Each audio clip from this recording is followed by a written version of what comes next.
Have you guys ever tried to have a nice, good faith discussion with a leftist only for them to immediately disregard whatever you say without even analyzing it? You bring up incentives and trade-offs, but they just shut down. Not because they're dumb, but because they think that they already know better. They've read just enough to feel intellectually superior, but not enough to understand consequences. This is, of course, because they've never actually tried to look at it from any other point of view other than their own. And this is where you end up if you don't read philosophies that you disagree with. You need to be reading Marx. You need to be reading Engels, because if you don't, you will fall into the same trap. You need to expose yourselves to contrarian ideas. You need to look at things that are going to try and debunk you, because if not, you end up in these echo chambers and you don't know how to defend your own points and you end up getting nowhere. Went a little off script there. Let's get back to it. Leftists usually mistake moral certainty for economic competence, and as Thomas Sowell said, it is usually futile to try and talk facts and analytics to people who are enjoying a sense of moral superiority in their ignorance. They don't actually want to understand how things work. They just want to appear to be a good person, because adopting the aesthetics of virtue is so much easier than actually being virtuous. Take the whole tax the rich chant. It's easy to shout and it feels righteous, but it ignores how tax incentives work in the real world. It also completely fails to address wealthy people, especially entrepreneurs, investors, and business owners, aren't just sitting on gold like Scrooge McDuck. Most of their money is in working capital. It's tied up in businesses, equipment, R&D, employees, and innovation. These are the very engines of production that create jobs and drive the standard of living upwards. When you raise taxes on the rich, you're not just plucking a few dollars from a billionaire's yacht fund. You're changing incentives. You discourage investment. You reduce the incentive to take risks. You reward consumption and overproduction. And here's what's funny. These same people screaming about capitalism are usually the first ones to line up for every new product. New iPhone, day one pre-order. Starbucks is a daily ritual. Netflix, Amazon Prime, DoorDash, they're plugging into all of it. Half of their shelves are full of Funko Pops, mass-produced plastic idols made by a massive corporation. And they call me the bootlicker. Most of these people crave Chanel, Louis Vuitton, Gucci, all of these mass-produced, cheaply made things sold at a massive markup over actual handmade products made by a small business. Why? Because they don't actually care about small businesses. They don't actually care about the little guy. They just care about being perceived as caring about the little guy. There's a reason Hassan Piker wears designer clothes while driving around in a Porsche and living in a multi-million-dollar mansion.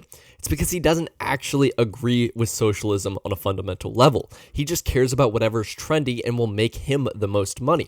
And that's how most of these people are. They listen to everything based on whether it's trendy, based on whether the most amount of people agree with it, or they perceive that the most amount of people agree with it because they want to be agreeable. They want to be these people pleasers that everybody can latch onto. It's the same concept as people who just base their music preferences or what they wear off of whatever is trendy on TikTok at the time. It's to be agreeable. It's to relate to other people, or at least to be perceived that way, to be perceived as normal to other people. And whether or not they like that, whether or not they think they're being perceived as normal, or whether they think they're actually fighting the status quo, which is what a lot of them think, they're just following right along with it. They call themselves rebels while following every single mainstream media talking point. If fewer regulations and less government would actually help these corporations become more powerful, why aren't these multi-billion-dollar corporations throwing all of their investments into the Mises Institute or in the Austrian School of Economics? It's simple. It's because it doesn't.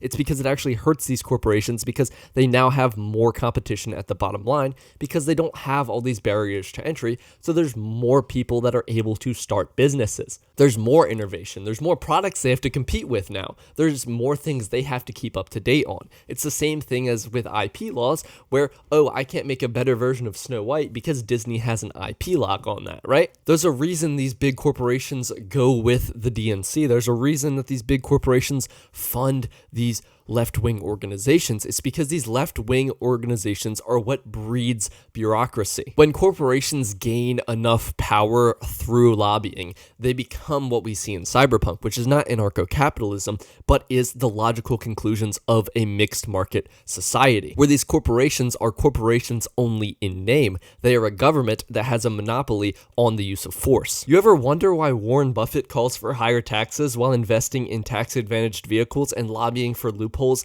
that help him but not his competitors? You can't centrally plan fairness without centralizing power, and with that power comes bureaucracy, cronyism, and stagnation. It's not justice, it's how you kill innovation. And when productive people stop producing, who picks up the slack? It's the middle class, the workers, the very people socialists claim to be defending. But when I try to bring this up, when I say, hey, incentives matter, or hey, wealth creation isn't evil, I get called selfish, greedy, privileged. Why?